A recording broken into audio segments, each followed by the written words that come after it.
All right, everybody, welcome to Fantasy Football Live with the Fantasy Sports Boss. So, an impromptu live stream tonight. I just felt like it was noteworthy and important to come on tonight because of what's taken place across social media after Saquon Barkley, Tony Pollard, and Josh Jacobs failed to get new contracts with their respective teams leading up to the 4 p.m. deadline today.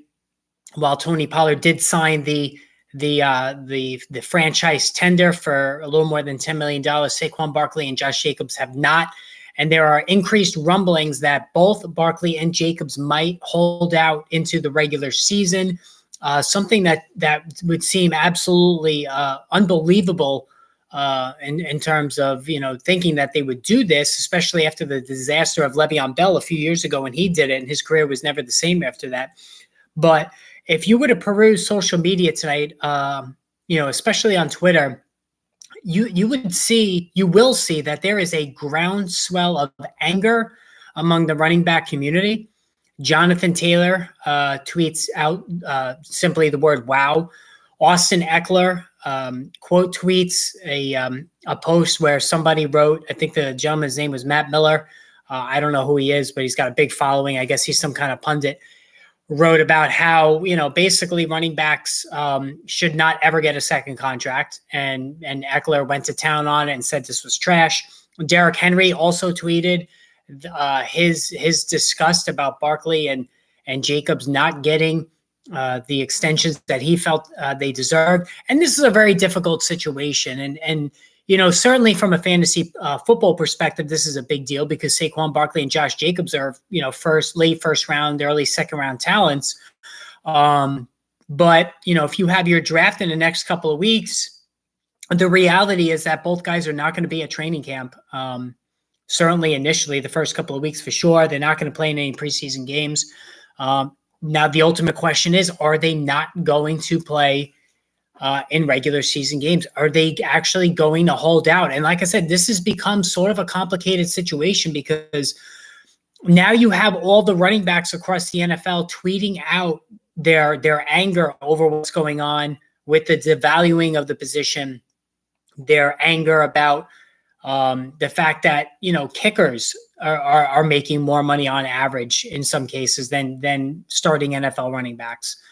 And it's gone beyond just the standard anger over the salary drop among running backs. I feel like it's now taking on sort of a life of its own across social media tonight. And again, if you go on social media tonight, you'll see all of these starting running backs tweeting out their support for these guys. And for me, this kind of hits home because I'm a New York Giants fan. I am a Saquon Barkley fan. But the other side of me, the fantasy analyst and also the realist in me, understands what's going on here, understands the cutthroat business of the NFL, and Joe Schoen's position in all this. Now, and again, as far as Saquon Barkley is concerned, a couple of things. The Giants offered him an extension. I believe it was a 3-year extension during the bye week last season. Barkley rejected it. They offered him a boosted salary north of $13 million at the end of the season. Barkley rejected that. They improved the guaranteed money today, up to from $19 million to $22 million. Barkley rejected that. So it's not like the Giants just, drew a line in the sand and said, listen, this is it, take it or leave it. They offered Barkley multiple different proposals. Now, he didn't like any of them and he rejected them, and that's his right. But it is also the Giants' right to do what they did, to hold firm. Like I said, Joe Schoen offered 3 different contract offers to Barkley, and all 3 were rejected. Jacobs got offers from the Raiders as well, and he rejected it. So this is what happens. And honestly, if you're going to be objective about this, knowing what we've seen about second contracts on running backs, Todd Gurley, my God, it makes sense that NFL general managers take this stance and refuse to give a second contract to running backs. The Giants right now could go out and sign Dalvin Cook, who's looking for $10 million a year, the same $10 million that Josh Jacobs and Saquon Barkley are not happy with, they could sign Dalvin Cook tomorrow for that number. Cook is waiting for $10 million. All right, I know he slipped a little bit, but he still had a good year last year. Cook would come tomorrow if he could be the starting running back for the New York Giants at $10 million a year.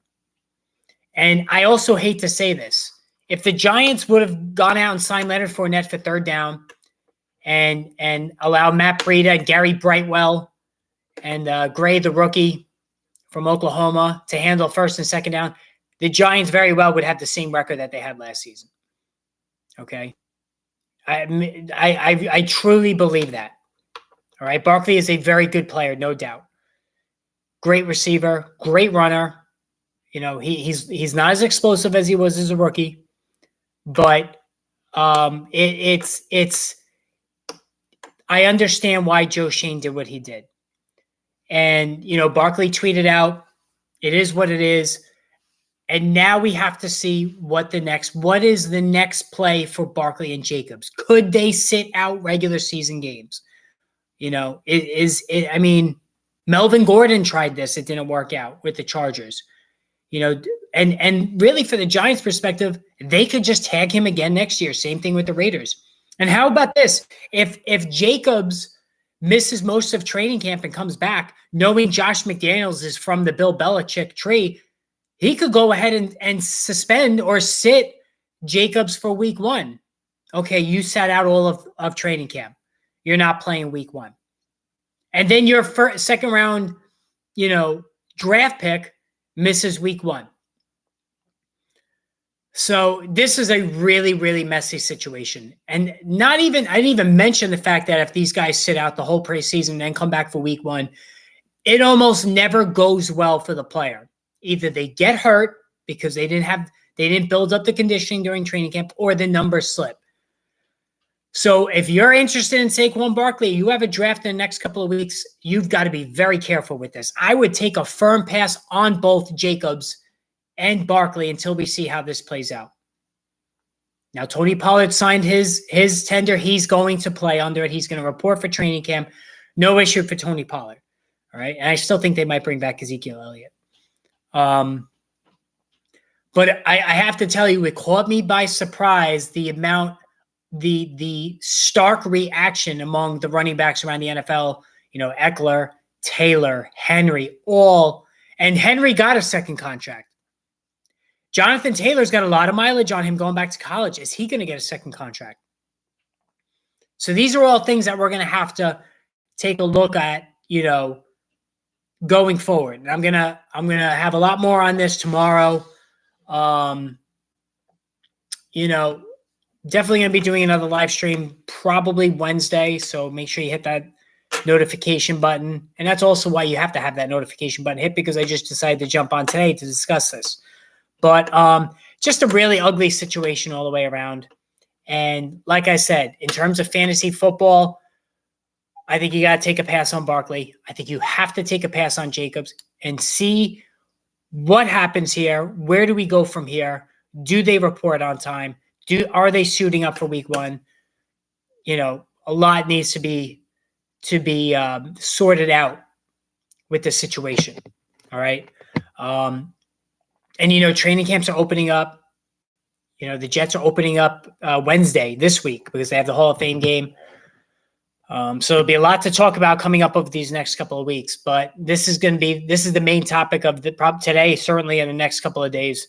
And we're going to see what goes from here. But anyway, guys, I just wanted to give you that quick spiel. So I'm going to sign off here. Possibly we'll be doing another live stream tomorrow, but certainly some more videos. So stay tuned for that. Until then, guys, we will talk then. Have a good night.